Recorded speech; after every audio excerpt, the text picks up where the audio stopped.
नमस्कार, मी अतुल प्रभू. तर आज इलं होते बागेचा, कारण पप्पानी म्हटलं आणि जे बाटे आहेत त्यांना कलमांची कुटी मारून टाकूया, कलमांची किंवा पायरीच्या कलमाची कुटी मारून टाकूया. तर ही इकडे मस्त निसर्ग हिरवोगार असो आणि तिकडेच आमच्या समोर बाग आहे. तर मी आता चालले बागेत तुमचं दाखवते. तर मी इले बागेजवळ ही आमची कवाट आहे आणि इकडे समोरच मांगर दिसतात. म्हणजे ऊन पाऊस वगैरे असलो तर त्याच्यासाठी तिकडे आतमध्ये जरा शांत बसूसाठी ह्याच्यासाठी तर बांधलेला. तर तिकडे ते खाली काका कुठे मारित होते, पप्पा वर गेले होते पाणी पिऊ का.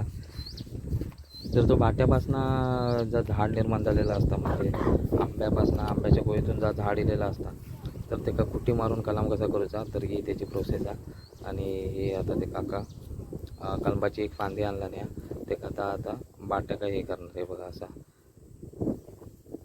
बाट्याच्या फांदी का मधना चिरून त्याच्यात ही अशी कलमाची फांदी टाकतात आणि मग ती जगली की मग त्याचा कलम तयार होतात. तर आमच्या बागेत बाटे जास्त होते. पप्पांका म्हटला काकांका बोलवा आणि कुटी मारून घ्या. ते आता ही कुटी मारूची प्रोसेस चालू आहे.